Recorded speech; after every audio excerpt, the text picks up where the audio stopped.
Up and running, ready to go. We are ready to get into a series of topics today that will fascinate you, educate you, and entertain you. It's In Goal Radio, the podcast, the Hockey Shop, source for sports Langley, thehockeyshop.com, making this possible. Looking forward to the gear segment with the Warrior G7 line. We're going to deal with the pads and the gloves. Stop at Goaltending You, the app, brings you the parent segment, discussing whether or not kids should be playing other sports. No, actually, I'm going to just dial into that a little bit. Your kids should be playing other sports. It's not a bad thing. Give yourself some credit, buddy. David Hutchinson is going to stop by and really take us through that. The NHL Sense Arena feature interview is Pavel Francouz, all the way from Europe, and it was a really cool goaltending conversation with Kevin Woodley as we welcome in the co-founders of In Goal Magazine. Darren, I hate to do this to you. Yes? But when I asked Pavel how you say his last name, and I asked if Francouz was correct, he was very impressed with my pronunciation and said it was the closest anyone got it. So we're going to have to go with Francouz because it's one of the... Francouz, not Francouz? Yeah, it's one of the few things I get right in this podcast when it comes to pronunciations. I'm sort of the Don Cherry of the group, but I'm told I got this one right. So we're going Francouz. So if Francouz is as close as he's heard, what is the actual pronunciation? I didn't ask. He just let me slide with Francouz because he's as you are about to find out in our feature interview later on in this episode, he's just a really good guy. And was a really good goaltender who has a really good approach to the game, and there's lots of great stuff in this interview, so make sure you stick around for it, folks. A lot to get to, and we will peel it back piece by piece. Really excited to talk about all the multiple goaltenders that are appearing in the Stanley Cup playoffs as well. You talk about being ready to play and just not going through the motions. You have to be working on your game throughout. 7 of 16 goaltenders have now... Our teams have now played multiple goaltenders in the Stanley Cup playoffs, Woody. Yeah, and here in Vancouver, we've already had 3. And an unlikely goalie lead them through to the second round in Artur Silovs. Listen, some of this is performance, some of this is injury, some of this is just switching it up. But clearly, it's never been more clear that you need to. And I don't care. The team that wins the Stanley Cup, if it's the Florida Panthers, they may go coast to coast with Sergei Bobrovsky. If it's the New York Rangers, they may go coast to coast with Igor Shesterkin, but it doesn't change the fact you need more than one goaltender in the playoffs now. You need guys you trust to play. And in the case of the Vancouver Canucks, you needed 3. 3 in the first round. 3 in the first 4 games. The last time it happened was 20 years ago with the Vancouver Canucks. The difference was they never got through that series.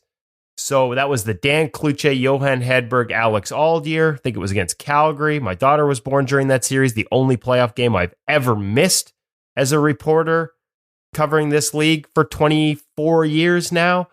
But I remember that one well. The only other team to get through a round playing 3 goalies in the same series was the 72 Chicago Blackhawks. So a little bit of history here in Vancouver, and it's made by a goaltender who's 23 years old, spent most of the year in the American League, and some lessons here, folks, on perseverance and sticking with it.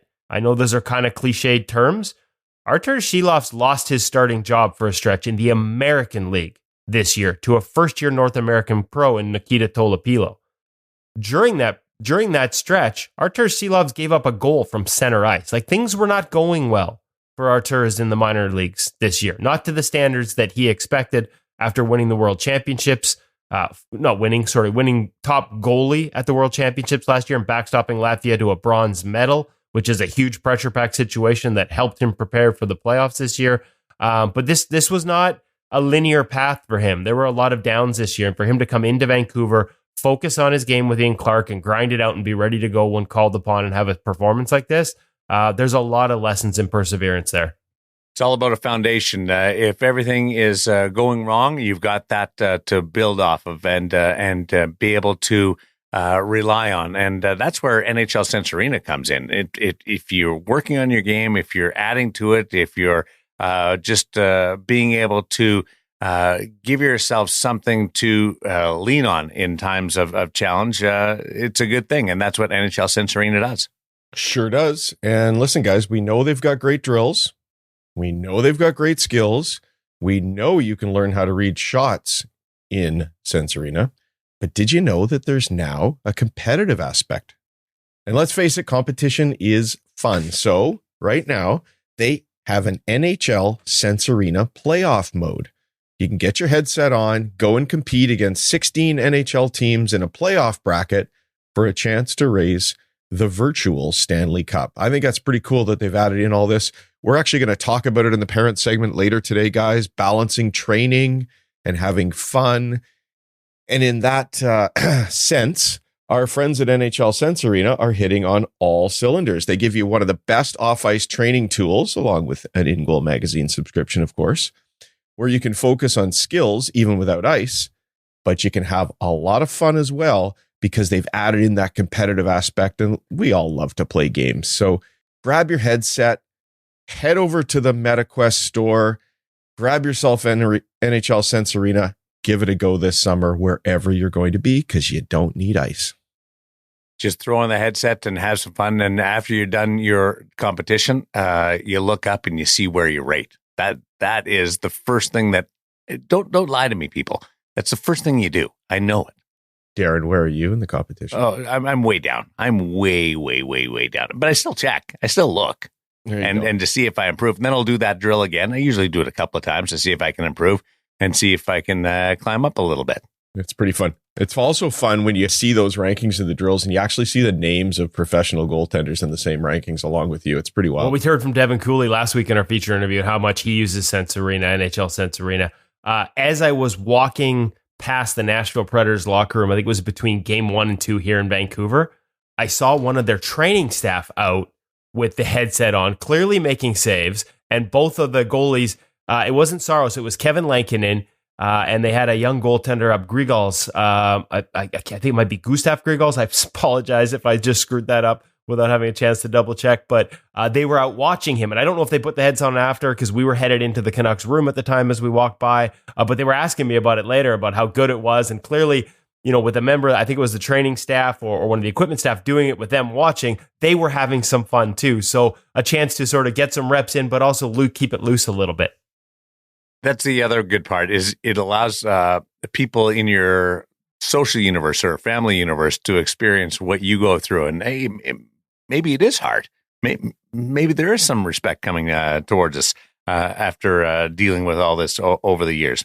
The NHL Sense Arena is fun. Imagine putting that with one of our favorite activities, the yearly Tendy Fest. Like that would be awesome. Just the way that those two things go together. Tendy Fest is coming up, brought to you by the Hockey Shop, source for Sport Langley, thehockeyshop.com. I feel like you just planted a really good seed there, Darren. 1 o'clock, Fleetwood, June 15th. Be there, or be square, as they used to say back, I don't even know when. I'm so old. I think you just planted a seed there. We're gonna have to roll out the Sense Arena headsets at Tendy Fest. We'll work on that with Cam. I got to tell you, he's got a ton of other stuff planned in the works. You'll see announcements. Make sure you check out their social media posts at the Hockey Shop, THS Goal on X, Twitter, whatever they're calling it now, Instagram, all the socials. You're seeing some of the stuff roll out now, but they've got lots more announcements coming. I'm not allowed to give them away yet. We're still a month and a week away from this, but June 15th, if you can be anywhere near the Lower Mainland, whether you're driving, we've seen from Seattle, we've seen from as far away from Calgary, up in the interior, down in the States, driving to Tendy Fest, there is no better chance for you to try out the latest gear, take it on the ice. They're going to have a custom radius station, Darren. So if you've always wondered about the different custom skate blade radiuses for goaltenders, you've heard us talk about it in the past, but you don't want to get your blades changed up. You don't want to mess with things because how do you experiment, right? Like I go into a game and I don't like it. How do I switch it back? You're actually going to be able to go out on the ice. They'll have a staff on hand that can switch up your radius, switch up your blades, and get you on the ice in the different profiles so you can try it out. Just one of many things that will be going on at Tendy Fest this year, brought to you by the Hockey Shop. And of course, we'll be there at In Goal. We'll have some special guests tagging along with us as well. It's going to be a great day. So the custom radius thing, are they putting blades into your skates? Is that what they're doing? That's my understanding. Don't hold me to it, but my understanding is they'll have different blades for different holders. And of course, pretty much every brand now has a removable holder. Obviously, if you don't, you might be a little up the creek Yeah. here. They would have to change it out a little more dramatically. But if you've got like a quick release, whether it's Bauer or CCM or True, one of those trigger mechanisms, they're going to have blades with different profiles that you can pop in and out of your skates, go on the ice and see how it feels different. And to me, that's just another example of the hockey shop going above and beyond to allow goaltenders to sort of test the different things before they have to buy it. Awesome stuff. That is really cool. By the way, Joseph Woll, Toronto Maple Leafs, one of those goaltenders that came on mid-series this year in the first round. And the Toronto Maple Leafs goaltending was fluid this year, but there was a lot of talk that he was the best of the bunch last year when he came in. And boy, did he make an impact. Yeah, and I'm going to avoid going on a rant here about why he wasn't in there earlier or why he didn't start the playoffs. We know about the ankle injury that cost him a chunk of the season. He was trending towards Vezina Trophy candidacy when that ankle injury occurred. Things didn't go as well when he got back from the ankle injury, and that's understandable because a high ankle sprain is tough for a goaltender. But when I looked under the hood and checked the underlying metrics, it really felt like, and maybe on the inside, maybe the team just didn't play as well in front of him for reasons that would cause the Leafs not to start him in game one. But his expected save percentage after the injury, and part of this is he's getting the second half of back-to-backs, like he was getting tough starts. 870. That was his expected. That is a tough defensive environment. So yeah, you're coming off an injury. I feel like he didn't really have a chance to post good numbers when you're behind an environment with an 870, and it sort of set him up to not be the playoff starter. But here's the thing. Relative to that, his adjusted save percentage was still better than Ilya Samsonov over the same period of time. So to me, Joseph Woll's always been their number one. And maybe this is just me because I said that coming off the injury on a number of different outlets. And so I'm supporting my own take. But I'm a little surprised it took him this long to get to him. And he's showing what he can do now that they did. Tough situation too. Both years going in elimination games. Yeah. But like, he's been on the podcast before. You've all watched the pro reads. You've seen him play this. Joseph Woll just has a really good mentality for this. And so am I shocked? Hey, I'm not pretending it's easy. If it had gone the other way, and nobody would have held it against them. But his ability to handle big moments, we can never see between the ears. We can see between the pipes, technical, tactical, all those different elements, but tough to see between the ears. Every time he's challenged, he's giving you a glimpse that he's really solid there too. Well, we will go inside the mind of Pavel Francouz in our feature interview this week, brought to you by NHL Sense Arena. But right now, it's the gear segment presented by The Hockey Shop, source for Sports Langley, thehockeyshop.com. And we're excited to get our hands on the Warrior G7 line. Yeah, and as we're going to have Cam explain here, there is a bunch of changes to the line. Some different things you can do at custom. There are some carryovers from the old line that were really popular, like the slide plate, removable if you want it, but also a bunch of new features. And I got to say, like Hutch was there filming with me, probably the thinnest thigh rise profile of any pad on the market, Hutch. Well, you'll have to check out the YouTube video to find out. Well done. Make sure you check out the video on Instagram and on YouTube that accompanies this segment to really get a sense. You'll hear us talk about sort of like almost like a twist face, their edge control design, where if you look down the face of the pad, it's actually angled. So the top of it, when you're in the butterfly, actually presses forward and cuts off some vertical angle. A lot of elements that you're about to hear us talk about will be even better if you check out the YouTube video. But for now, let's go to Cam at the Hockey Shop and hear what he has to say.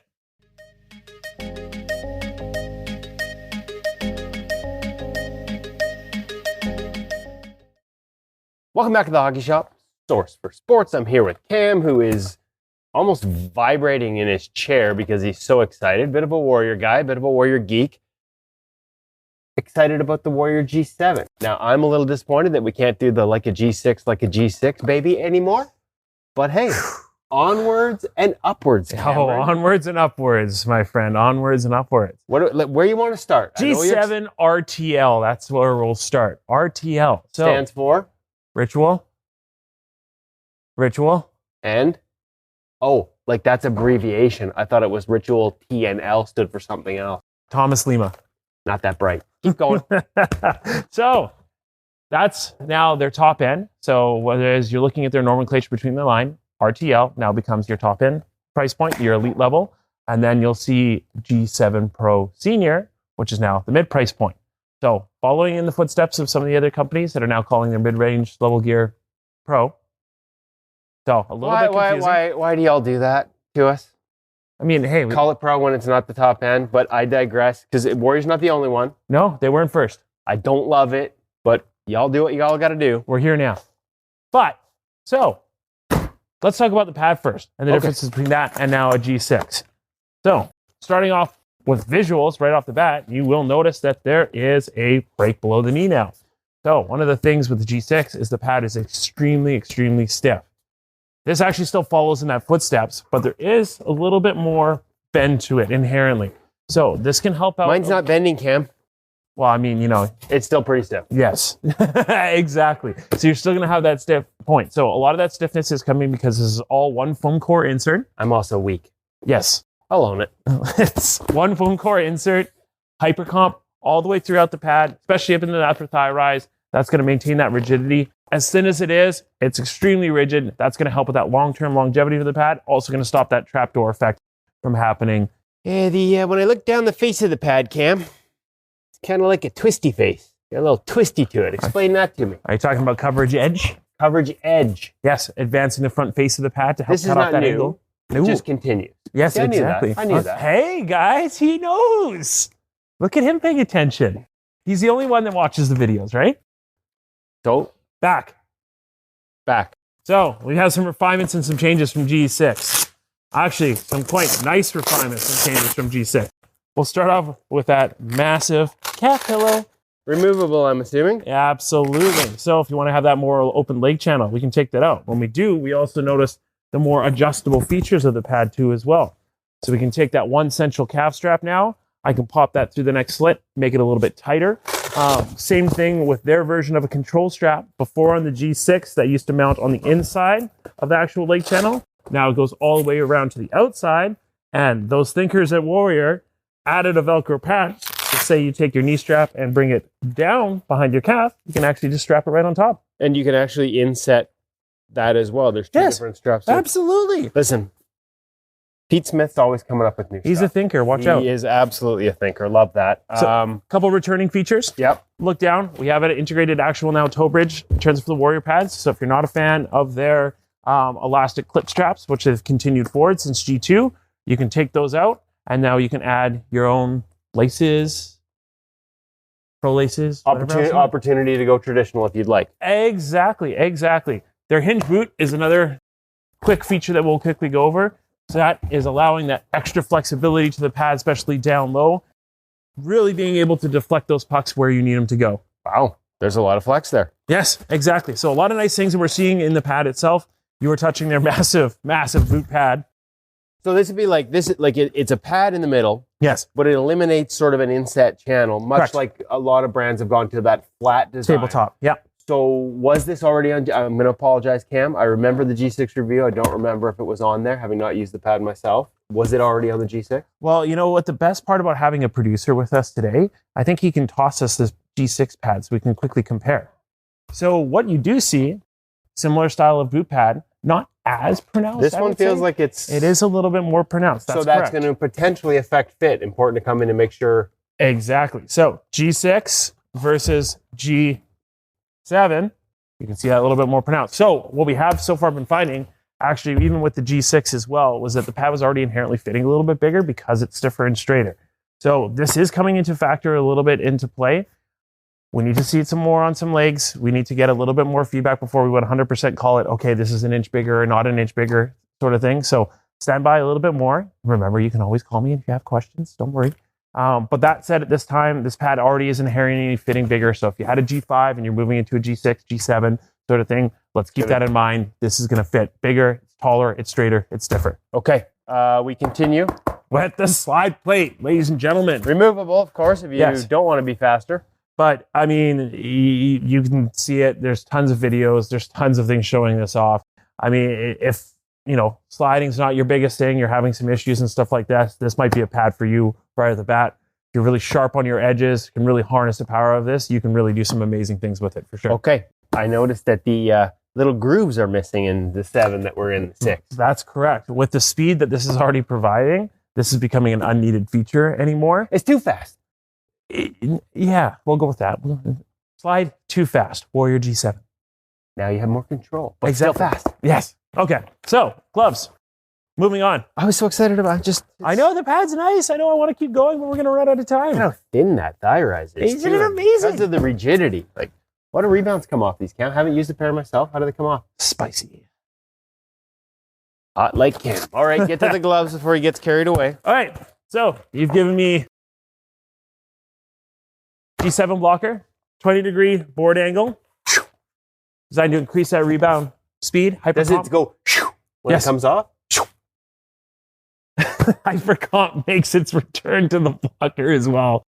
Spicy rebounds off the blocker. So they have 2 blockers. Let's go over Hand that. position. Neutral liner. So now I am holding Neutral both hand. their blockers. So what I have here is G7, G7.1.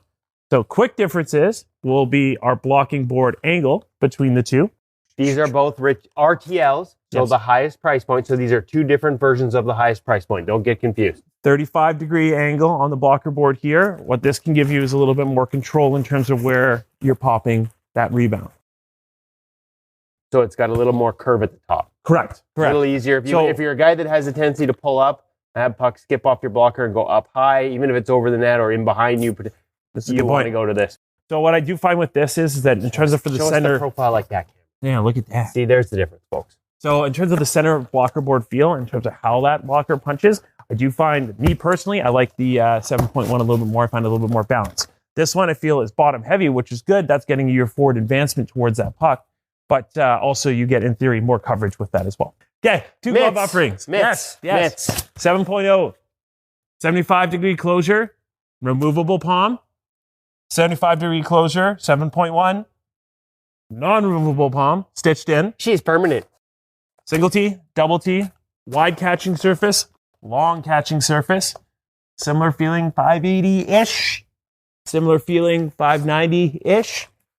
Overall closure, quite good right out of the box. Both these are nice and fresh. Still needs a quick bake, and then it can set it all up. Nice thing about Warrior gloves have always been their fact that they can open up and dry out nice and easily, especially if you have the 7.0 in terms of having that removable palm. You get to wash it, clean it, things like that. Replace it if it wears out. Exactly. Also, different options. You can put their 60 and or 90-degree palm inside. You're still closing on a 75-degree angle, But however, you're changes changing your hand position. Look at that. Pete Smith, Warrior, smart guys. So, you want to change some stuff up? RTL, available custom. Start to mix and match a few things, single T, double T, what have you. You have the ability to make this pad even stiffer if you really wanted to, but that's crazy. You can go a little bit softer, which I've done personally myself. That might be. I think that would probably be the trend most would go to. Thicker practice palm glove available now too as well. So again, 2 sets of gloves. Those are all things that are available. Intermediate custom, that's a nice highlight, available as well. Obviously, check that out on Warriors Customizer. And as always, saw a G6 pad come my way wherever it did go. We threw it at you. I know. It's right there. Oh, it is right there. Hey, I found it. Donkey. But you know what that means? That also there's more sale products. So I've got G6 left over from last year. I've got Ooh, the like glove. a G6. I've got the blocker. Like a G6, baby. You just wanted to say it. You can check those out at thehockeyshop.com. Any questions about Quite happy the with G7? myself right now. Any questions about the G7 gear? You can give me a call, 604-589-8299 or 1-800-567-7790. Check us out at thehockeyshop.com. Like, subscribe. Kevin, did you want to add anything else? Not only does he have G6 on sale, but as we told you on the podcast last week, he has fresh. Like, he actually had the opportunity to buy more, and he has fresh. Like, this isn't just leftovers. He's got a bunch, and it's a really great price. So if you're a fan of the product, don't want to buck up for the new stuff, you can get yourself a deal.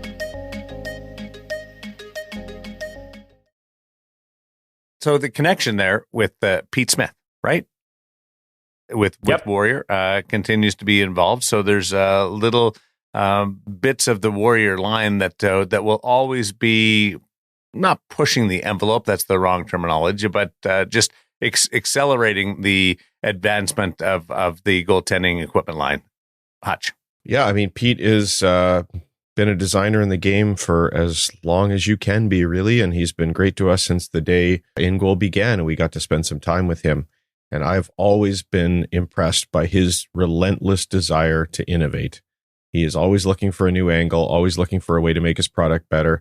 Not necessarily always just trying to tweak what's already done, but to find a completely different way of doing things. And so, yeah, I'm a big fan of Pete's, and I'm a big fan of what he's doing. At the risk of opening up a can of worms here, goaltenders everywhere should be grateful to Pete Smith. As I understand it, he pretty much invented the knee stack. Really? Yes. Now, there are different versions out there, but that's the one I understand to be true. I love it when Woody starts something with, at the risk of opening a can of worms, because I really legitimately don't know where he's going when he says that. It could be like left field where Hutch is going to be doing some editing. It could be right field where it's really cool and interesting, like what we just heard. I just wanted to see the look on Hutch's face because I think he thought I was going in an entirely different direction that would have required some significant editing. and both those are fun. No, the listener will not get all of left field, but yeah, you can kind of get an idea of the unpredictability and the fascination that we have with Woody when it comes with at the risk of opening a can of worms. Let's get into the parent segment brought to you by Stop It Goaltending You, the app. They're doing a marvelous job, and love having these two people, companies together. In Goal, obviously, we're familiar with being with this podcast, and David and Kevin, but also Brian DeCord and Stop It Goaltending You, the app, offering multiple different abilities to dive into your craft. Yeah, no, the world's most comprehensive app for goalies, goalie parents, and goalie coaches pretty much says it all. But now it comes with a bonus. When you subscribe to Stop It Goaltending You, the app, you get a free subscription to In Goal magazine. I would call that a win-win, the best of both worlds. Obviously, you've heard what we do at ingoalmag.com and all the content we produce. Well, they do the same thing over at the Stop It Goaltending You app. Their slogans, the goal isn't just to stop the puck, it's to become unstoppable. No coach, scout, parent, or person is going to stop you from following your dreams and maximizing your potential as a goalie. They give you the tools to do that in just 30 minutes a week. 5 1-minute primers Monday through Friday, 1 5-minute quick video on Saturday, and a full 20-minute video on Sunday. Just make that a part of your habit. We talk a lot about the pro reads at In Goal Magazine. Make that a part of your weekly habit, and you will become a better goaltender. You will learn to read the game. Stop It Goaltending You has all these different things that they package together. They don't ask you to spend all day on it. Just spend a few minutes a day at various points during the week, and they promise you're going to get better as a goaltender. The best of both worlds are combined. The Stop It Goaltending You app and In Goal Magazine, ingoalmag.com. You get that subscription to our product when you buy theirs, so make sure you check it out. It's available on the App Store for Apple products and wherever the heck you buy your Android apps as well. I think they got something called Google Play. I'm not familiar, Darren. I'm an Apple guy, but Google Play for those of you on Androids. And there's no offense to you. They're actually quite good. Bring us the parent segment with David Hutchison. Today, boys, we're going to talk a little bit about playing other sports. And as you know, I'm probably going to take a slightly different tact or look at things a little bit differently. But look, we've seen it all online all the time. We've got a group of people who talk about playing hockey all the time and how important it is to do everything and miss nothing. And then you've got that other group of people who talk about the importance of taking 6 months off every year, put your gear away. They talk, of course, about Wayne Gretzky playing baseball every spring and every summer. The problem with a polarized debate, as we know all too well these days, is that it often trenches both sides.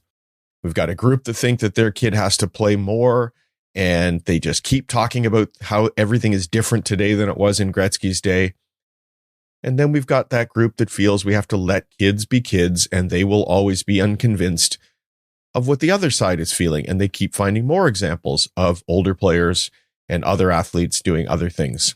As usual, guys, you know who I am. I'm going to take the middle ground. You're going to accuse me of sitting on the fence, Darren, but here it goes. I think you need to play other sports. I think you need to be a kid as long as you can. And I think it's okay to train for hockey most of the year. But you need to listen to your body and you need to listen to your child. And it is okay to take time off. Because hockey's a grind. Even if a change is as good as a break, when you get to junior and college guys, being on the ice 6 days a week, 60 plus games a year, game day skates, video review, off ice training, it's a long season. And we got to remember that we play for the love of the game. So the mental break of doing other things is invaluable. And I don't think many people would disagree on that. But what other sports if you're going to do it? We talk about my son Matty a lot on this show. He is playing baseball, house baseball. He's finished a season in the Canadian Hockey League, and he's playing house ball with a bunch of guys, many of whom have never even played ball before this season.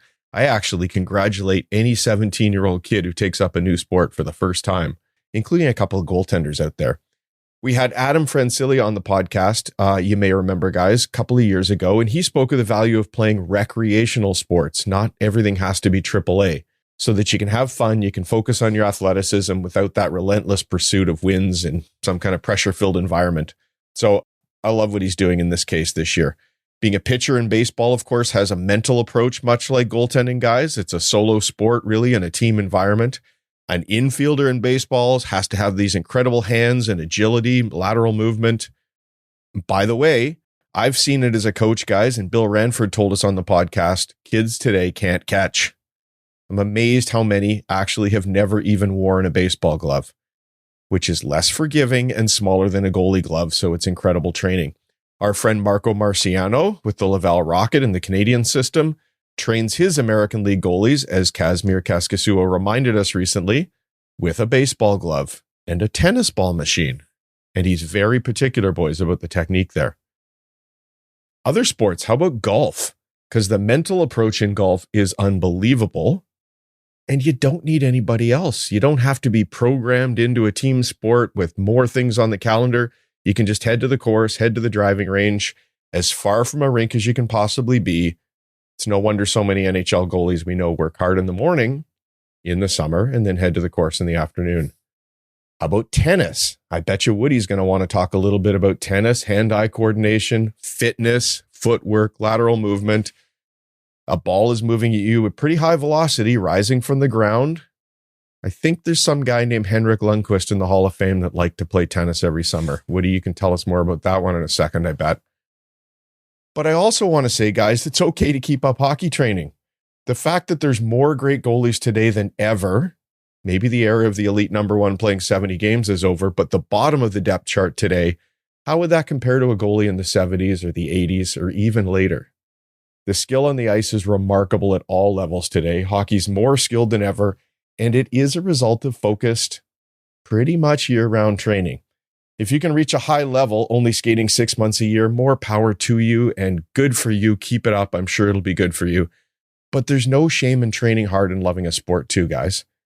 Give yourself a break, as we've discussed. Put the gear away for a while, but you can keep training too. Just mix in some other sports, primarily because they're fun, because they help with your athleticism, and if it makes you feel better, you can know that they help your goaltending too, boys. And can you take a break on ice but keep training? Like, does that satisfy the difference between people that think that you should take a step away from the game and not be on the ice 12 months a year? Yeah, well, look, everybody's different, and I think you have to listen to yourself, your body, your child. Also, it's okay to not listen to your child, because some of them will insist they want to keep doing the same thing all the time because it's so fun, and it's okay to force them to take a bit of a break. But yeah, you can do different things on the ice. Look, goalie camps. I know in the Western Hockey League, Matty is always bumping into guys that he has been on the ice with in the summer, whether it's a shooter or maybe another goaltender from the Eli Wilson camps in Edmonton in the summer. Maybe it's just here in Nanaimo with some of his training as well. Those things that you do in the summer that are quite different from the grind of practice and games in your league actually can enhance your experience. I have no doubt that the friendships that he's developed over the years make all those meetings in the regular season for his league so much more fun. Because let's face it, who would you rather beat in any sport? Some guy that you've never met before or your best buddy? If I shoot 3 strokes better on the golf course than a guy I've never met before, that's like, okay, whatever. But if I can beat Woody by 3 strokes, I'm going to take that one to the bank all day long. What happens if... And I can't, by the way. But if that happened, would he go Snapzilla? Oh, Oh, if I beat him, he would go snap because it would mean he's having a terrible round. Snaptastic, maybe in the past. I've modified my approach to golf. My expectations are as low as they've ever been. And that's speaks to sort of Hutch's approach about just, it doesn't have to always be about performance, right? It can be about the joy of playing other sports with other people while also tapping into a little physical literacy, right? Like, we talk about all the different things. Jeremy Swayman's having a hell of a playoffs for the Boston Bruins. We're recording this ahead of Game 7.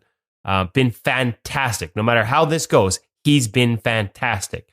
We've done the story. Other people have picked up on it in recent years about him, starting to do bar ballet. His mom teaches it. He did it at the University of Maine. It unlocked his thank you. Yes. Unlocked his ankles and allowed him to sort of have better access to his edges. He noticed it immediately. He's continued it in his training. It's part of why you see those pregame skate videos where he looks like he's practically dancing out there. It's part of what makes him great. Doesn't have to mean you do these other activities just to train, but it can be good to switch it up, right? So go out there, have fun. Be a kid, especially if you're still a kid. You mentioned tennis. Lundqvist, for sure, I had that checked off. Charlie Lindgren is another guy that I know has played tennis in the off seasons. Right. There are others. We had somebody on the podcast recently, and I'm brain cramping on who it was that also played some tennis in the off seasons. Baseball, you mentioned.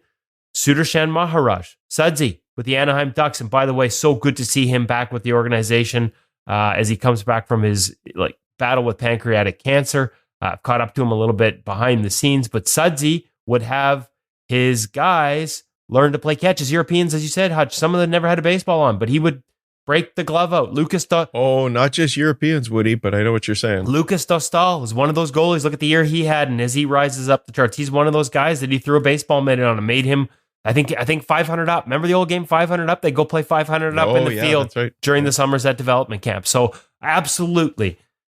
Do you do these things in order to become a better goaltender? Not necessarily, but go do them because you enjoy them. And guess what? Sometimes it helps you with the position too. I didn't hear pickleball mentioned.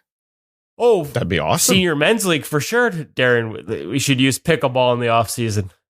Hey, there's a pro league now. Don't just turn that into men's league. Yeah, pickleball's getting a bad rap for just being for old really people. Is. You keep telling. I think it really is. I'd love to pick it up. Yeah, I'd pick it up, and then somebody would be picking up my Achilles tendon after I tear it. It has caused a few trips to the ER among the elder people in our I'll give you another sport. I'll give you another sport that probably gets mocked a little bit that shouldn't, and that's badminton. I worked in a lab at the University of Toronto that tested multiple national team athletes, across multiple different sports. The fittest athlete of all the different sports tested in that lab were the badminton players. Because it was extreme high velocity all the time. You're going from 0 to 100 all the time. And that thing is flying. Okay. So here's one that's not a sport for you. If you are so inclined, if this is something you enjoy, or if you enjoy the challenge of it mentally, grab an instrument. Learn an instrument. We talked about Joseph Wall. He talks about how playing the piano helps him. Oh, here you guys are creating new parent segments early all the time. Wow. I'm going to write this one down too. We've done the guitars. Right? We know the guitars. Hey, it's cool. Let's be honest. If you're a young goaltender and you can play the guitar, your cool factor goes up. Just ask Sean Burke. Also, there is an actual tangible benefit to helping your glove hand. So there are different activities you can do that will help you. We've talked about the Russians as young athletes, the physical literacy when they go to their goalie gymnasium schools or their sports gymnasium schools. Ballet is absolutely a part of that. Dance is absolutely a part of that. Physical literacy, anything that enhances it is a positive. But like I said, go have fun. The In Goal Radio, the podcast official sport is lawn bowling, and that's followed up by bocce ball. Those are the two that we really slide into. Okay, I spent a little time one summer. We invented extreme cross country bocce ball. Really? Yeah, I lived on a campus at a boarding school. All the kids were gone. The early part of the summer there, we would start, how bocce, you're sort of throwing that ball a distance, you play it, and then you turn around, you come back. Well, what we would do is go all around the campus. So wherever you played to, you had to go to the next spot. But then it got kind of extreme because we would throw that little white ball you're chasing into a barbecue, onto an island, into a pond, so that you were throwing across the pond, all sorts of wild things. I don't know if that's related to goaltending at all, but it was a lot of fun. I feel like that's there's a day drinking element to some of these. Yeah. I don't drink. No, there was no cooler brought along with that? Once. I was cooler than others. Yeah. Well done.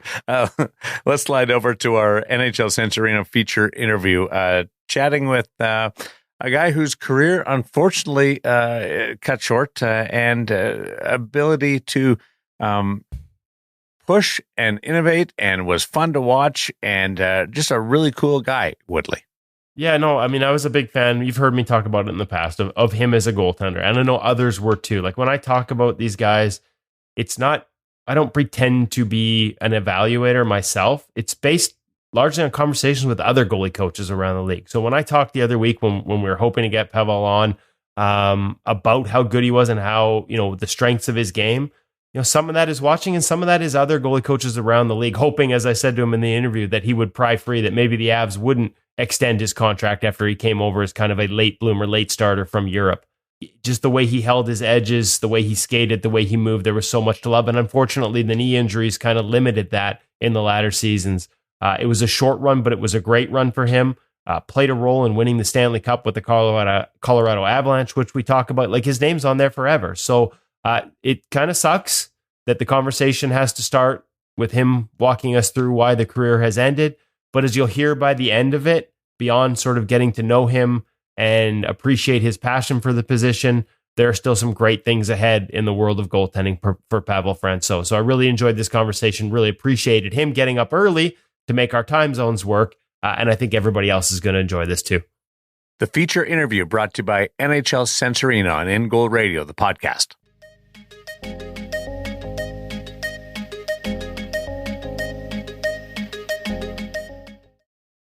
We're really excited to welcome to the In Goal Radio podcast. I wish it was under different circumstances. Pavel Francouz, who recently announced his retirement from the NHL, from the Colorado Avalanche. We've had a chance to chat briefly in a press box, and it was a real pleasure. I loved watching you play. I'm sorry it's under these circumstances, but it's good to catch up with you, and thank you so much for making the time to join us here.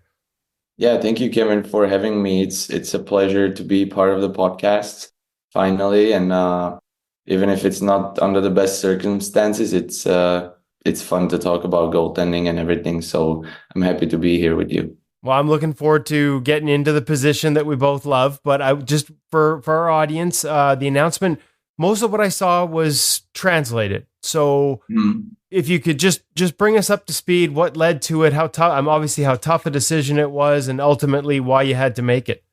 Yeah, I mean, I think you all seen the health struggles I had last couple of years, and it got to the point where I wasn't able to get ready for the season, and my knee was an issue for me lately. And I mean, it wasn't lately, actually. I had my first surgery when I was like 14, 15, and I was born with the, oddly or weirdly modulated kneecap. So it was something I was dealing with the whole career, but I was able to function. But me and my doctor back here, and we kind of knew that it's gonna pop up someday. And so, before COVID, no, after COVID bubble, I had a surgery on my both knees. It was just a scope cleanup, but then I felt some pain in my knee, and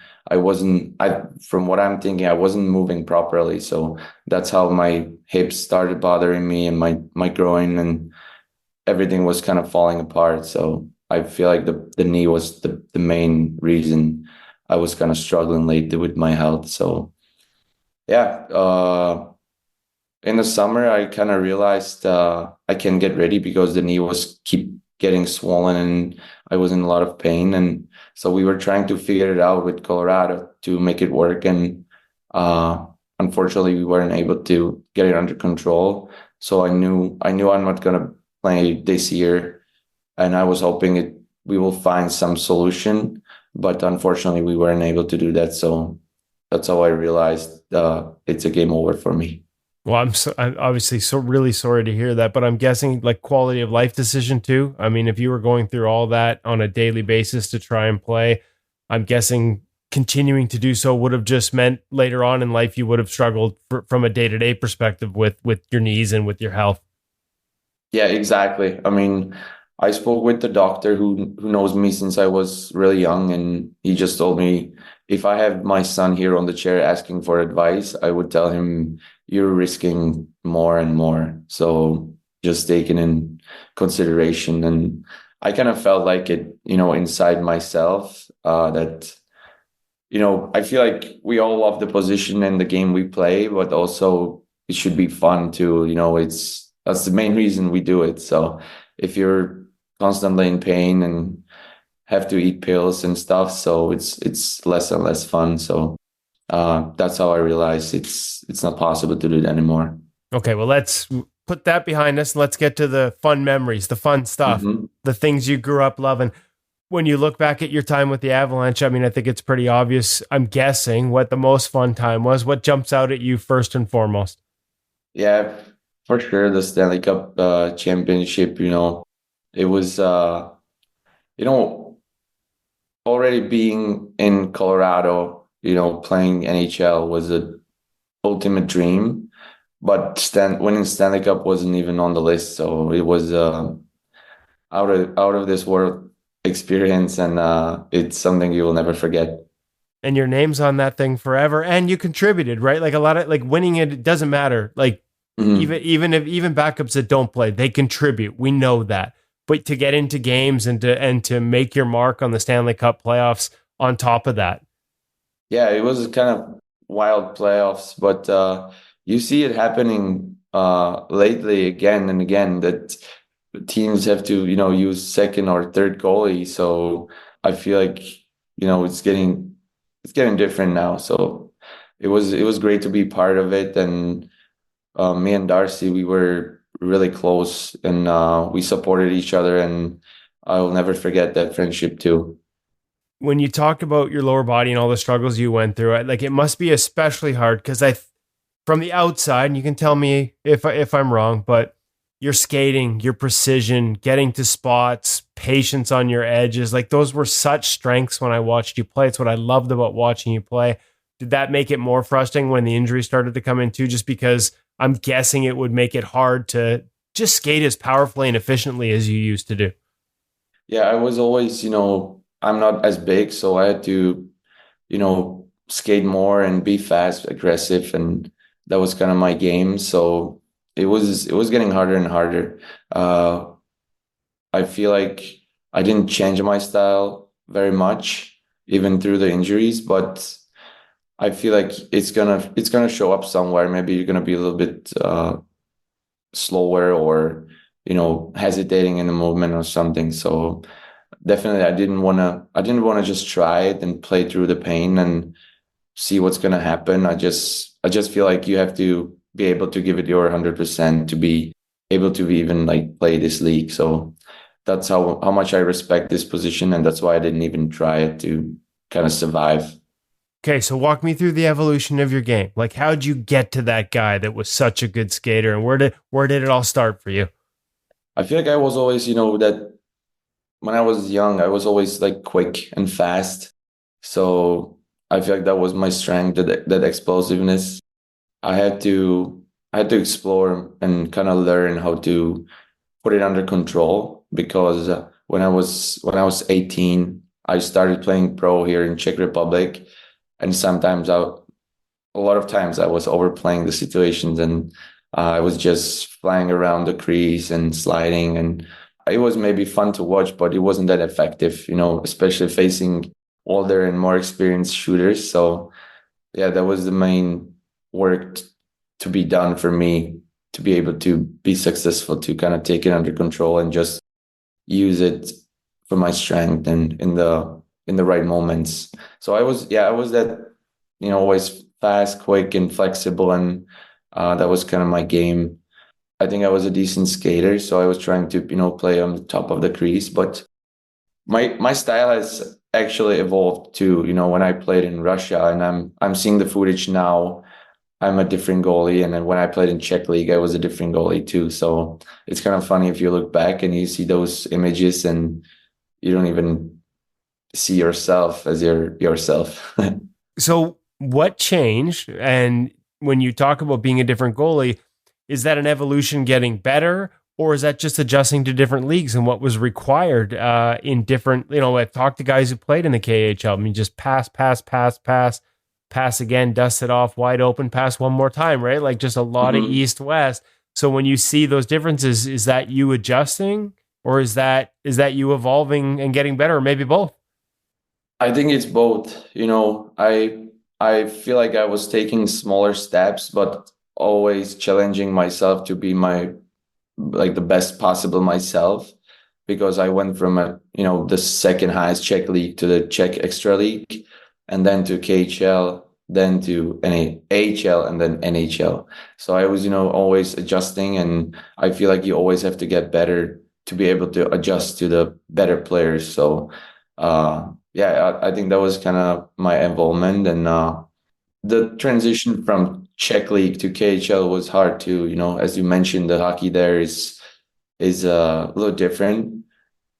There's a lot of passing. You have to be smart. You have to read well, and that's the key to be successful there. And then I felt like I have a lot of experience already. When I signed with Avalanche, I was 28, and I played, in Olympics and a couple of World Championships, a lot of national team games. But I remember I arrived to the camp, and already the pre-camp, just normal practice without coaches and everything. And I was kind of shocked how fast it is on the smaller ice. And the guys were like mostly AHL players. They were earlier in the camp, and they were great. So I was just surprised how much better the North American hockey is.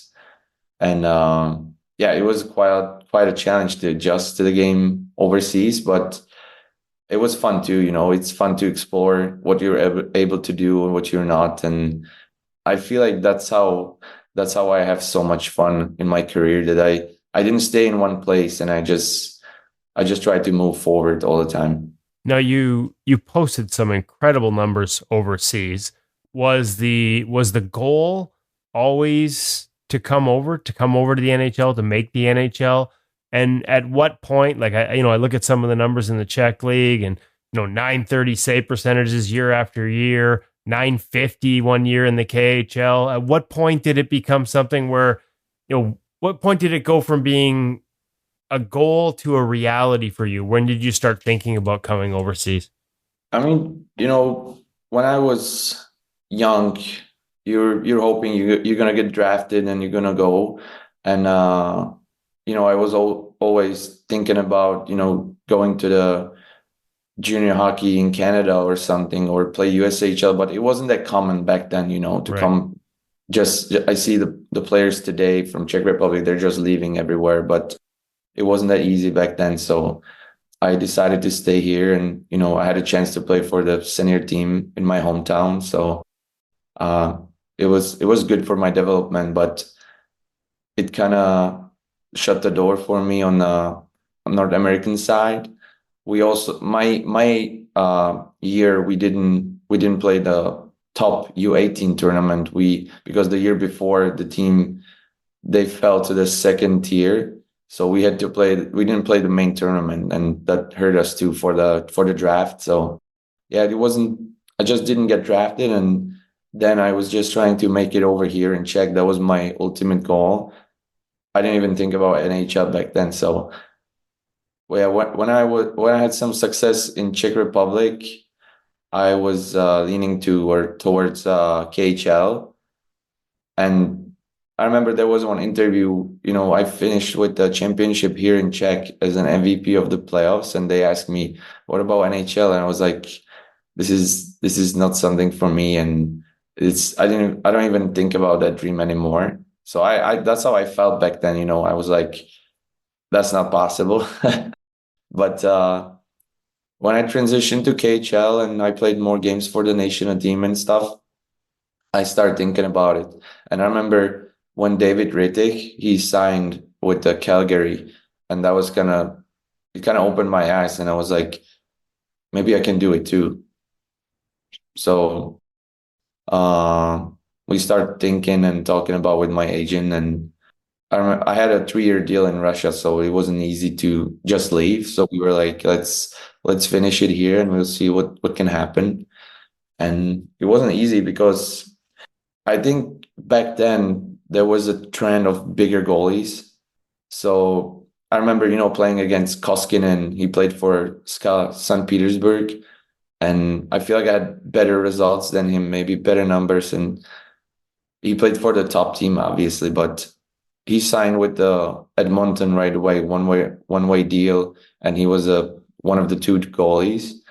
But when I finished the last season in KHL, I was a best goalie of the league and the all-star team, and I didn't really get any, any big chance to.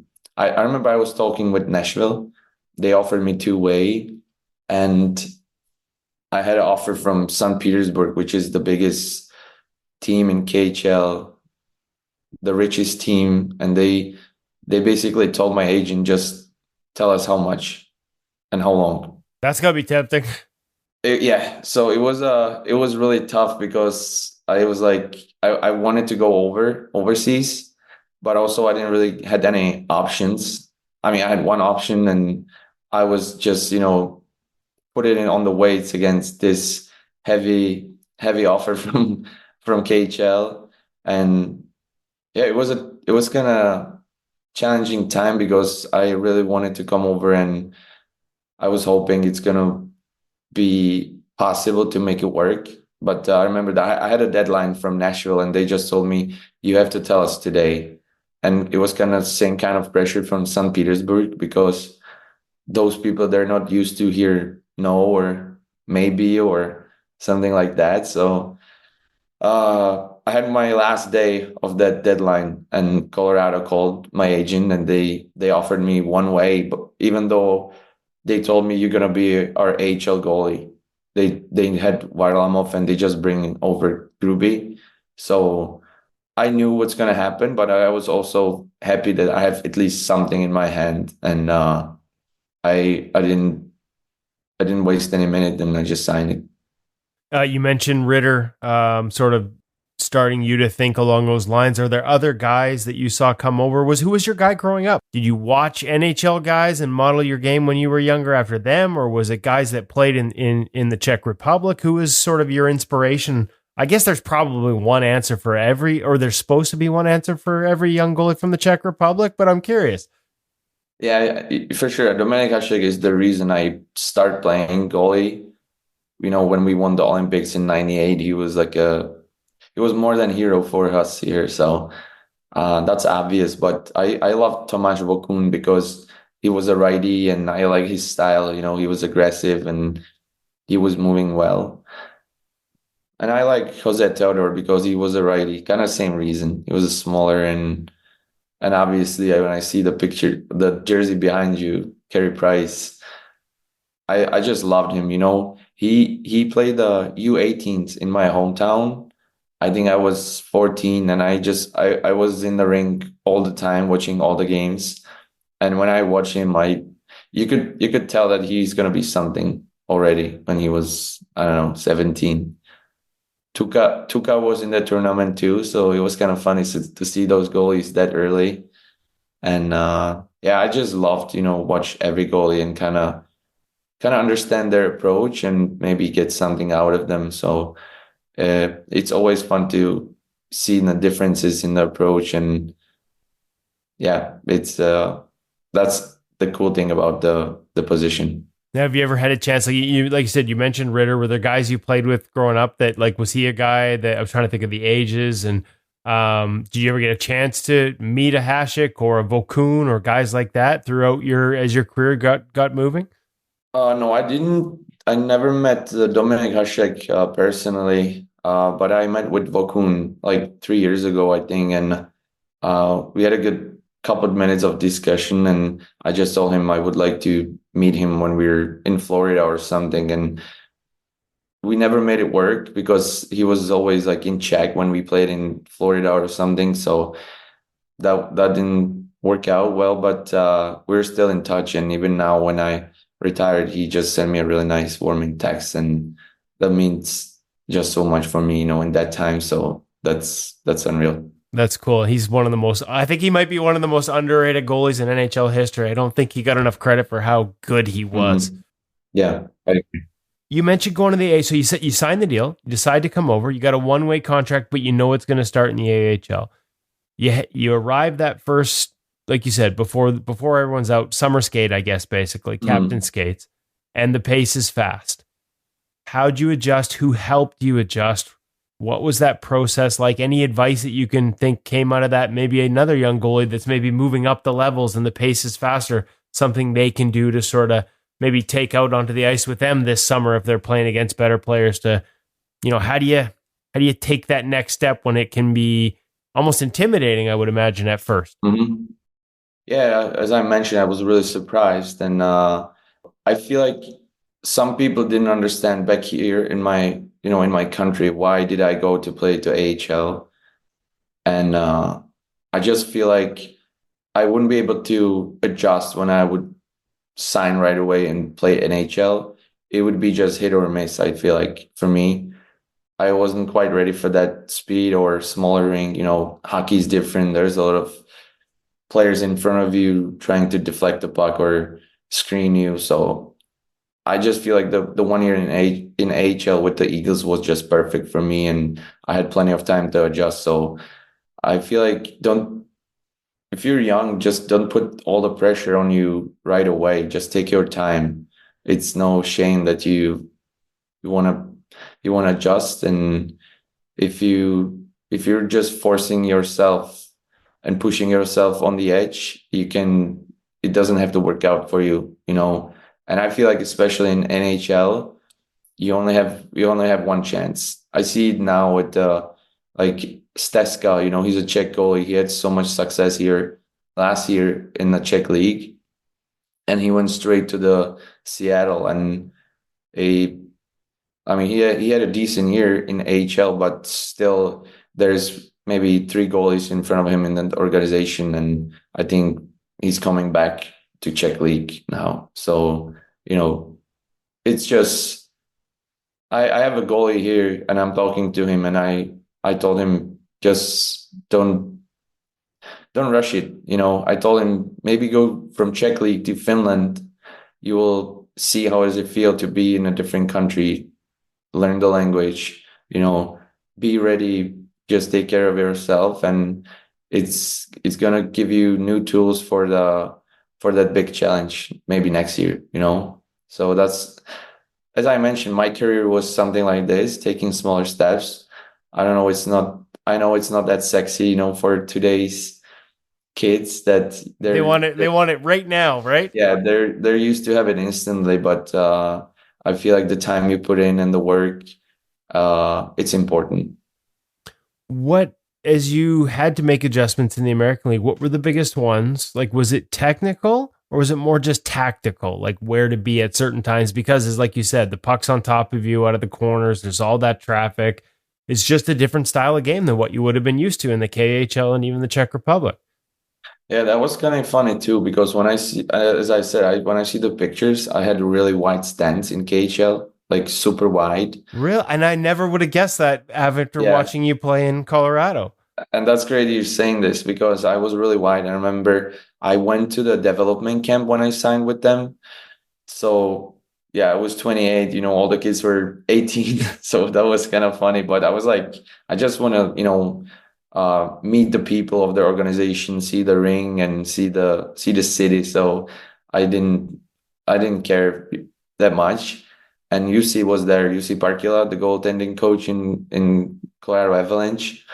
So we were on the ice, and he just told me, show me how you're moving. So I was just, skating in the crease, pushing so hard, and I was like, he's gonna be so happy. And then he looked at me and he goes, I watched you in KHL, and I know you were successful, but this is not gonna work for you here. And I was like this. I was just standing. I was like, what do you mean? He's like, you can't be that low. Like, you can't be that wide. You have to be more narrow. Because players here, they see a little bit of space upstairs and they just put it there. They don't ask. I was like, okay, so what are we gonna do? He's like, you have to, put your legs more closer together and be narrow. And I was like, that's gonna be tough. When you're 28, you have to change this. It's a pretty significant part of your game. So it's the basis, it's the foundation of everything, your stance. yeah, so I was working on it the whole year in AHL, and uh, I had a great goalie coach there. I loved my time with the Eagles, and when when they gave me a chance to be a backup of Grubauer the year after, UC he was just on me every day. He would stand next to the net, and every time I would get wide, he would just tell me, "You're wide, you're wide." So, and he changed my game a lot. It was painful, but also I feel like it was important for me to be able to play in this league. So it was kind of funny times, but it wasn't easy when you're already thinking, okay, I'm a goalie. I played in higher levels, and someone tells you, no, that's not how you're gonna play. And so that was a kind of challenging time. Well, I mean, especially like you told me, you turned down a big offer from the KHL. You come to the American Hockey League, got people back home asking, why are you doing this? And the first thing you do when you get there is they say, this, how you play has got to change. Like, Yeah. how you handled that was probably really important. Like, a lot of guys might have just said, no, this works for me. With as much experience as you had, there's probably a really good lesson there. Yeah, I really trusted the coaching. I would, I knew he was there for a longer time than I was, so he knows. And it also helps if you have Nathan McKinnon shooting on you a couple of times and ripping it to the top corners, and you see the proof that it's not gonna work. Was it all about just sort of presentation and making yourself bigger, or was it also a mobility factor in terms of being narrower and a little easier to move and a little less work rather than getting locked in low and wide? Or was it a little bit of both by the sounds of it? Yeah, I think it was both. He also forced me to be on the top of the crease all the time, and every time I wasn't, he would just let me know, or he wanted me to more wait for the game to come to me, don't back up, because I was used to get that the flow, kind of take the game and go with it, and now he just told me, just wait for it, don't move anywhere, you don't have to, you're fast enough to make it over. And I kind of had more and more proves that I'm able to move that fast, because at first you're kind of hesitating, you're like, that's not possible, I'm not gonna do it. But then he would show me specific videos from the games, and he's like, see, you didn't back up, and then you turn and move, and you were there. So I was just getting confidence that I'm able to use this style for my advantage. So the flow for you it was more about having a little momentum for the lateral moves. Yes. Okay, Exactly. so that's another massive adjustment. Like, hey, here's the best shooters in the world coming down on you, and I want you to just stand there and wait. Yeah. And like I said, learning now in this conversation that was all new to you makes it even more impressive to me, because I know you've probably heard me talk on the podcast about how impressed, and I used to say it on, I heard this from other NHL goalie coaches that would have liked you to not re-sign with the Colorado Avalanche and hit free agency at least one of those summers. They were so impressed with your patience and that ability and that willingness to stay and hold there at the edge of the crease as these attacks came. That's a massive change. How did you what kind of drills, what did you do to get comfortable with that? UC was kind of pain in the ass, I'm not gonna lie. He would literally just stand next to me and yell to me, don't back up, don't back up. He told me, if you ever back up once, I'll take your car and back up from the cliff, and just he was just playing with my mind. But it was kind of funny, because kind of with his relationship, it was specific, because we were like best friends out of the rink.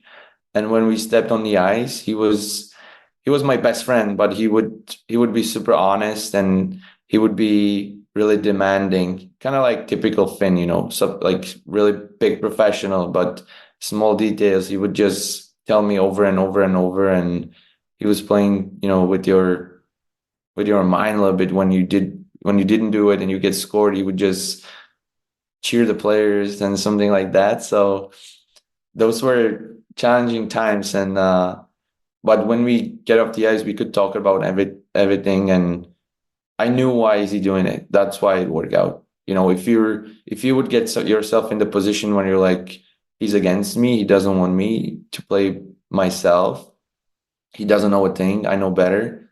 That's how it wouldn't work out. But I just trusted him, and I knew why is he doing it. I understand. He would always explain me. So that's how I took it, and I was trying to do whatever he thinks is the best for me. I was just going to ask, did he explain why? It sounded like with the video, like he showed you examples. Yeah. It's one thing when a coach tells you because I say so. It's another thing when they help you understand the reason for it. Yeah, he always explained me, but also I could feel the change in my game, how much it works, because the shooters in NHL are so great that every time there's a little bit of space, they're able to hit it, and especially coming with speed.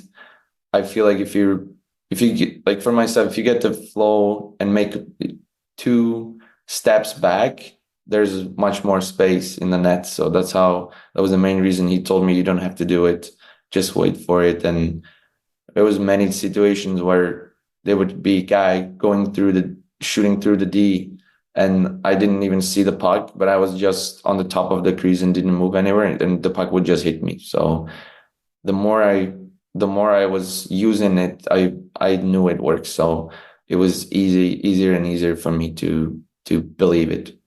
UC's guys typically very efficient in the post play as well. I know other guys who went there as older goalies. I think of Jonathan Bernier. Organizing his post play was something that didn't happen to the level until he got to Colorado. It was sort of a little erratic in terms of how he managed it before he got there, and UC dialed it in. Was that something that also evolved with him, or is that something you already had in your bag? I think I was kind of like an early adopter of the reverse position. As I mentioned, I love to watch highlights and everything from NHL. And I know Bob was kind of first goalie to use it. And that was something I was trying early. So that kind of gave me advantage here in Europe. And we kept working on it overseas. We had plenty of time in AHL to practice because you only played Friday, Saturday. So we had every other day we had practice, and we had like 25 minutes goalie skate before our regular skate. So there was a lot of time to focus on these details, and that was a huge part of it too. You mentioned watching games and watching highlights and stuff. Was that a part of, sort of growing up and learning the game for you too when you were younger? Or is that something you continued? Like, we know some guys that when they were kids, they used to keep notebooks. Like, I remember Thatcher Demko telling me he used to make notes and watch NHL games. And it's actually something I hear a lot of goalie coaches complain about now. They say kids don't watch hockey anymore and they don't learn the patterns. Yeah, we couldn't. I wasn't able to watch NHL until I was like 15, 16 maybe, because the time change and everything.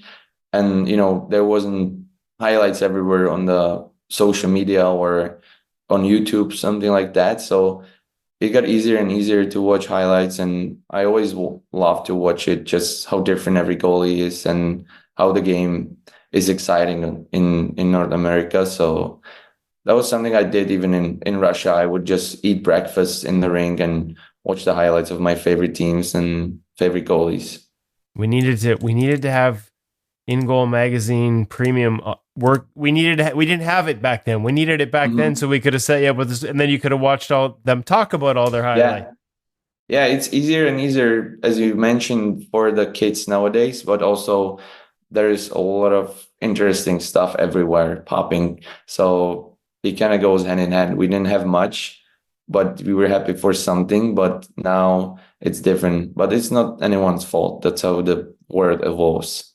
So you make all these adjustments. You're working on your game. You're making all these changes. You're playing in the American League. You get 2 games in 2018-19 with the Avs, and you kill it in those 2 games.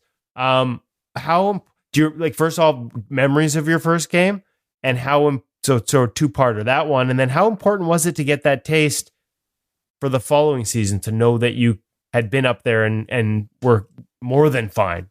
Mm-hmm. Yeah, my first game, I didn't get to start any of those games, but yeah, my first game was right before Christmas. My first year with the AHL, right? So I was supposed to. My bad. I misread a stat, but you're right. Yeah, you just played 2 games in relief that year, but you still got a taste. Yeah, it was the decent part of both games, but the first time I've ever get the chance to back up was uh, I was supposed to play for the Eagles in Colorado, and I drove to the ring, and they called me, you have to come to Arizona because they had the second night of the back to back, and Varley got sick or something, so he couldn't be back up. So I just drove to the rink, grabbed my stuff. I drove back home, get my suit. But you can imagine the travel like 3 days before Christmas, right? So I remember I was just walking through the packed airport in Denver with my suit on, when my hockey gear on one shoulder, my sticks, and the backpack.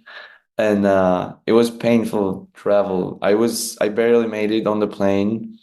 I was stressed out. I didn't eat the whole day, and I just started having the worst headache, from the stress and everything. And it And was not eating probably doesn't help. yeah, it was an earlier game too. It was 5 p.m. in Arizona. So I think I arrived to the rink like 20 minutes before warm-ups. So no time to warm up, nothing, just went straight from that suit to the gear. And I was still excited, I couldn't believe it. It was like the best Christmas present. And I was like, man, I can be on the bench with these players and watch the game from so close. But I think it was like 3-1 for them after the first period, and you can sense the game in as a backup. You can sense that something bad is happening. You see the bleeding, and so we started the second. And I was just hoping I'm not gonna go in in this shape, and we got scored early, and I could see the coach coming for me, and he's like, "Hey, you go to the net." And I just skated there, and I was just smiling, just living my dream. I was like, I told my wife, I know it's strong to say, but I was like, if I die today by accident, I would die happy. I was leading this to this moment my whole career. So we ended up losing. I went to the net, it was 4-1 for them. We made it back to 4-4, but we got scored late, and we lost 5-4. So I ended up having a loss in my stats, even though I think I had like 25 shots and 1 goal. It was good game. It was fun, and I just loved it.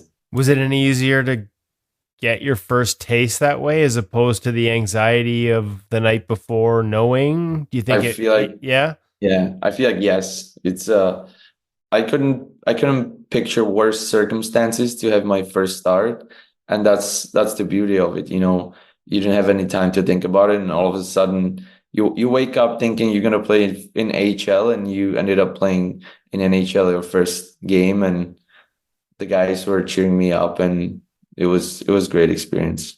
And so the next year you're the backup for the Colorado Avalanche, and you had and you played a lot too for first year and first full year in the league. 34 games, 923. That's a heck of a debut.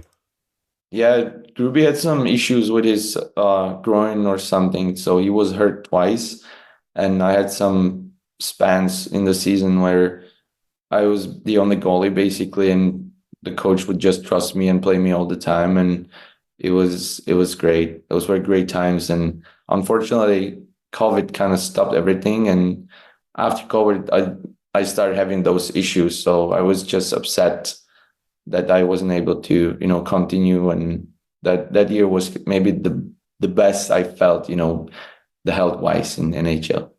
What was the biggest getting to play all those games? Did you have to learn how to manage different things as well? Rest versus, working on your game. UC couldn't ride you too hard because he needed you to actually have some energy left the next night. Yeah. I remember there was the span of maybe 10 or 12 games in really short period of time. And I think I played all of them, maybe except one. And then you realize how impressive it is if you're a goalie as a starter in NHL and you play 60 games. Yeah, it's tough, with the travel, with this lack of sleep and tough games, and it's not an easy game to play. NHL is different, and I tell it everyone now that you can imagine how hard it is to be just part of it. I feel like it's getting harder too. Like I feel like every year goalies are telling me, and they're not complaining, but they're just like, this is the hardest it's ever been to do this job. Yeah. I remember we had that trip one year, and we only took a short trip. We played at home, and we flew to Chicago, and we landed at 3 a.m. in the airport in Denver. And my dad just looked at me. He's like, I would never do this job. It's tough, but it's yeah. When I told you I played that span of a lot of games in a short period of time, I remember we played in Vancouver. So you might have. I was just gonna say I'm pretty sure I remember writing about the streak of how many you'd started in a row. Yeah, but that game, there was one of those games when I felt like everything kind of got me, and I wasn't able to play, the game I wanted. And I got hit like a couple nights before by a player in my head. And I remember after this game, I went to our doctor and I was like, man, I feel like I have concussion or something. I couldn't focus. I couldn't read. I couldn't see the puck sometimes. And he goes, just rest. Like, you're going to see tomorrow how you feel, and we can do the evaluation and stuff. So I slept, we had a day off. I slept the whole day and stuff, and I felt much better. So I was like, it wasn't a concussion. I was just that tired. Yeah. I feel like physically it's never been harder. Like you said, you've got all the travel and all the things, but also mentally. There's no such thing anymore as a B game. The generation before you, the guys like Luongo, and they learned how to win with their B game. I have coaches tell me all the time now, the B game is when they score 6 or 7 on you. Like, it's just, the margins are so thin now. The pressure and the mental focus required is just never been higher. Yeah, I agree. Which is tough. That's not easy. Yeah, I mean, it's a fun position to play, but also if you consider all this stuff and the pressure nowadays with social media and everything, there's a lot of on the plate. So I'm just saying it just to express my respect for the players. Like, if you see Georgie now in Colorado, he played so many games last 2 seasons and so many wins. So I feel like people should just respect it. Yeah, absolutely. Absolutely. The gear. Were you always a gear guy? Because you came up with some really sick sets. Thank you. Was that something? Were you always a big gear guy growing up, or was it somebody else's idea, those sets, or were you you're an artist, a hidden talent, or how did that come about? I don't know. I think I was always a gear guy for sure. I've enjoyed every single second of being in NHL and be able to have as much gear as you want. It's the best, isn't it? That was the best part of the job in NHL. And my friend from Vaughan, Adam Berkel, he always helped me figure out how much gear I need, and I told him, we're gonna do this, we're gonna do that. So they had good options for me, and I loved it. It was great. Favorite set? I love the dark sets with our third jerseys in Colorado, and maybe the outdoor game set was sick too, I feel like. And yeah, the worst thing about myself and the gear is that I didn't like the puck marks on my gear, so I spend a lot of time just cleaning my gear and get laughed on a lot, or you see those looks from the players or the staff but I just couldn't help myself. I was like, I hate it, but I can stand it. I just can't. Were you the one that taught Spencer Martin to put Vaseline on his pads? Yeah, it was me. I had forgotten all about that till you mentioned that. There's Yeah. not well, he's the same way, and there are other guys that don't want to admit it, but I caught them that played with Spencer, and they used to look at him the same way when he put the Vaseline on his pads, and I see them cleaning puck marks off now too. So That's the thing. It's really addictive because I remember Spencer. He looked at me. He's like, "Are you weird or what's going on?" I was like, "Man, I just hate the puck marks." And then he saw me cleaning and he tried it. I remember that day he tried it once. He's like, "Man, that's kind of cool." And then he started doing it more and more. But the worst thing is that you start doing it once and then you can't stop, and it's just getting worse. Like I would do it like once a month when I played in Czech, but then if you have a brand new set in NHL and you see all those pictures and videos, and I would do it like almost every week. I love it. Well, you just the option is to just be like me and suck, and the puck never hits you, so there's no puck marks. It's tough to get puck marks when they're all going by you. I had totally forgotten that story. You had some good masks too. I think of the outdoor game one is one that jumps out as a memory for me with the.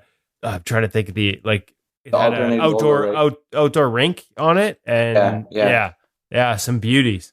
Yeah, thank you. I mean, I feel the coolest part of it is that I've always worked with my guy from back home. Okay. And so for him, it was a real pleasure to, have his mask in NHL. It was kind of my dream to play in NHL and his dream to have his mask here. So we were both enjoying it. And even though David, he reached out to me a couple of times, I just told him, man, I love you. I respect you. And as a kid, that would be a dream. Yes, for me anytime. But I have my guy and we were working together and I love his work. So we always spend a lot of time, preparing the designs and everything. So that was something I enjoyed too. I love it. And do you have, and I love that you stuck with them. Like, again, same thing. I know, like, for a lot of people, it's like, man, like, once I have a Dave Art mask, I made it. But I also have a ton of respect for, sticking with the guy that was there through the whole time and helping him live his dream. Do you have a spot picked out, or are they already on display somewhere, or is that all in the works for later? No, I have all my masks at home and I have it in my basement just so, I can look at them once in a while. And it's kind of cool if you see them, put them in the one line and you see your first mask and the last mask. So there's plenty of time between. What's next for you? I read that you had been doing a little bit of European scouting for the Avs, and that might be something. Are you doing some things with the World Championship? Do you think about coaching? You've had great coaches. You've got all these great influences from different parts of the world, different styles of games. There are so many options for you right now. Are you just taking your time to figure out what's next, or have you got some plans? Yeah, I think I don't want to put all the pressure on me right away. I just want to, look around and see would be the best thing to do. It was really cool from Colorado that even though, under these circumstances, they gave me a chance to try the scouting. It was I would say kind of like a hybrid scouting because we have our scouts here and they would send us, the goalies, for evaluation. So me, Peter Budaj, Craig Billington, we call it goalie department, and it's fun. Just like me and you now, that's what we do. We talk about goalies, and it's a positive job because you're seeing the best players. So you only see the great guys, and you're picking the best one. So that's an easy job to do. Not easy that you would put the list together, but it's easy that you're just dealing with the best, and that's what I love about it. And if you see the talent nowadays when the guys are 18 and I compare myself to when I was 18, it's different world. So that's really exciting. So I'm just hoping I could do this for the future. I do it mostly from my computer. I traveled a couple of times for some tournaments or games or just maybe see the player live. But I do it mostly from home. So that's an easy thing to do. I spend a lot of time traveling around, not seeing my family. So I would rather be home now and be able to spend some time with them. I'm gonna work as a TV expert in the World Championship in 2 weeks in Love it. Prague. So that's gonna be exciting. It's kind of something which gave me that anxiety I didn't have in last couple months. And I was always interested in that mental aspect of the game. So I'm looking into that part too. I would like to maybe be possibly like a mental coach or something like that. Did Because you I know- ever did you ever work with one? I was going to ask you because you seem to have everything sort of the way you process things and all Mhm. these challenges seem so I won't say easy because I'm sure it wasn't, but you made it sound easy. Did you have somebody that helped you through those over the years or that you learned from? Yeah, I had a guy. I actually met him really young, and we kept working together my whole career. But I also had some really good mentors. I had one older goalie. At the age I was 18, he was 40. So we were like goalie partners, but he was more like a goalie coach for me. And the way he talked to me, he teach me a lot. But yeah, this is something I would like to. I feel like with the experience I have, with the ups and downs, with the injuries, that's something I could be able to, pass forward and help maybe some other players, or I don't know, from guys from different sports too. I don't know. I love it. So you've got lots of options and you're in no rush to make any decisions.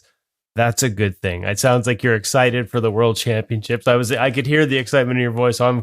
Although obviously I won't be able to tune into your broadcast or understand what the heck you're saying. I know how much you love the position, and you're going to get to do it at that level. It's great.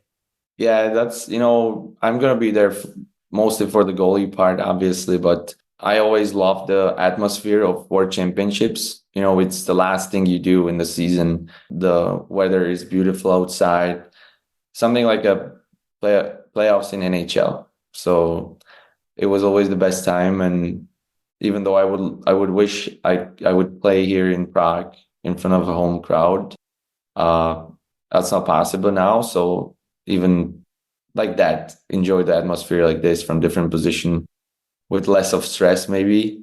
That's gonna be fun. Awesome. Excellent stuff. Well, thank you so much amidst all the stuff you've got going on for spending some time with us. I know our audience is going to love this interview. Far too long before we got to catch up. Like I said, I wish it was under different circumstances, but man, I enjoyed this conversation, Pavel. Thank you so much. Thank you very much. Thank you.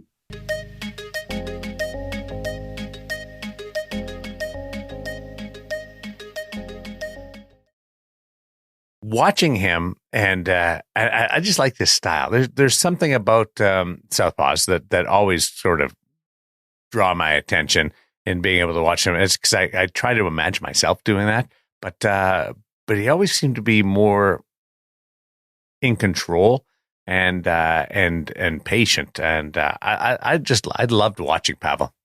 Yeah, those are two perfect words for it, Darren. There was a calmness to it, and yet, as he talked about at his size, like his skating to get there was a Saros element, maybe a little more in control, like a Saros, like a similar style and needs to be in certain positions. Maybe a little less sort of athletic scrambling out of those positions. But just, yeah, I loved watching him play. And we talked about the gear too. Had some sick style with the gear for some of the special events.